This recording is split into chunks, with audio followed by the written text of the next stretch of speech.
And you're waking up with Damo here on 4WK this Tuesday morning. It is 13 minutes to 8 o'clock. And, of course, it is now time for a great segment that lots of people seem to love, and that is our History Out There segment.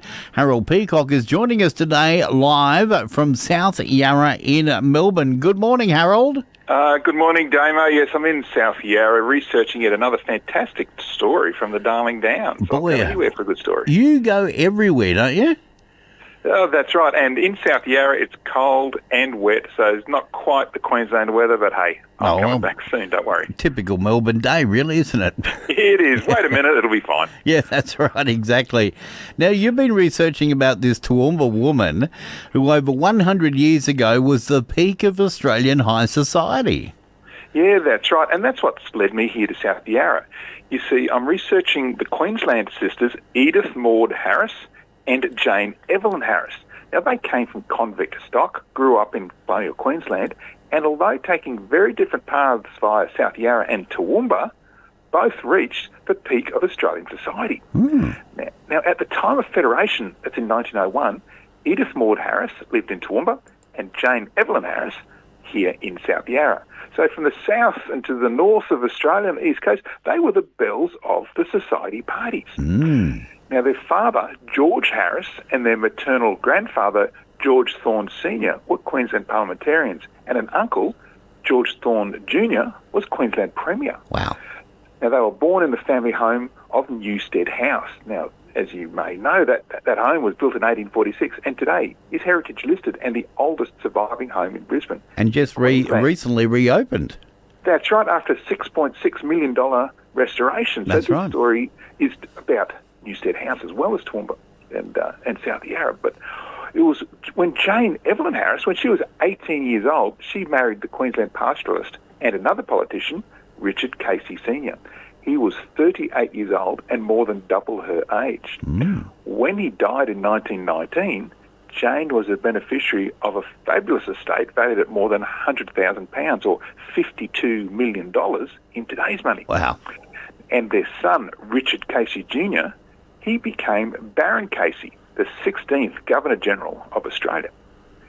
Now, meanwhile, the other sister, Edith Maud Harris, she was just 17 years old when she married the Queensland pastoralist, George Condamine Taylor. Now, he was 30 years old, so a bit less than double her age, but he was the son of pastoralist and parliamentarian James Taylor, who many might recognise as one of the founding fathers of Toowoomba.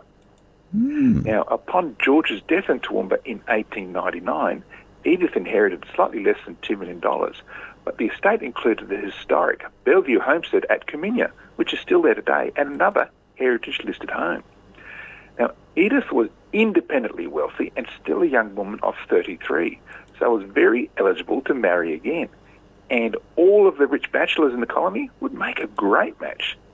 One was Charles Lumley Hill, who was a Queensland pastoralist, businessman and politician. He was the son of Colonel Charles Hill and Lady Frances Lumley, and nephew of Richard Lumley, the 9th Earl of Scarborough. So, there's a lot of high society in and around Toowoomba descendants today. Yeah. Yeah, well, Charles Lumley Hill, he was educated at Oxford University and another member of Queensland Parliament. When Algernon Keith Falconer visited Brisbane, he was the 9th Earl of Kintore, Lord-in-Waiting for both Queen Victoria and King Edward VII, and Governor of South Australia. It was Charles Lumley Hill who hosted him. And importantly for Edith, Lumley Hill was single and rich, but he was also over 60 years old, which made him almost double her age. And so when the couple married in 1901, it caused quite a surprise across the newly federated Australia. You see, Charles was long considered to be, and this is quote, past middle age and a veritable club bachelor. I guess we've all gone into that category at some stage. But both were possessed of considerable wealth and were extravagant entertainers. The wedding invitation list was extensive, and the list of gifts even more so, including silver, gold and fine jewellery. This was all recorded in the papers. It just makes fabulous reading. So for 8 glorious years, this new power couple of Queensland society revelled in their wealth, sharing time at Bellevue in the Brisbane Valley, Brisbane and across the Darling Downs and the properties there. but it seemed Charles couldn't go the distance, and in 1909, just 8 years later, after a short illness, he passed away at the Bellevue Hotel, homestead, Edith's property. Right. So from that inheritance, Edith added another $3 million to her personal wealth. She was doing well. She was doing very well, and she was in the homestead and continued to host lavish parties. And the house actually you'd be interested in this. It contained a lot of art treasures, including sporting souvenirs of 3 Melbourne Cups that were kept there. Now, she was also an astute businesswoman, so don't think she's just inheriting everything, because she was a leading breeder of Hereford cattle and regularly won prizes at the Toowoomba Show and beyond. She was known as the High Priestess of Queensland society. And so Queensland's Harris sisters, who came from convict stock, Edith in Toowoomba and Jane down here in South Yarra, they did very well for themselves, thank you very much. So, Damo, there's still chance for you and me, even if you're sitting in the Toowoomba studio. There's still hope for us, yeah. Well, you never know. We might find someone very rich. That's right. Well, so long as they're a good friend, isn't that what it's about? Yeah. Well, we don't mind the inheritance either, let me say, but anyway. Well, I'm good at managing money. Let's do it. Okay, fair enough. Harold, that story is going to be posted on your website? That's right. You can go, to all the socials will lead to it. Online, the website is historyouthere.com. All right, and you can read that story and many others. Appreciate it, mate. Stay safe there in Melbourne, and we'll look forward to having you back in Queensland.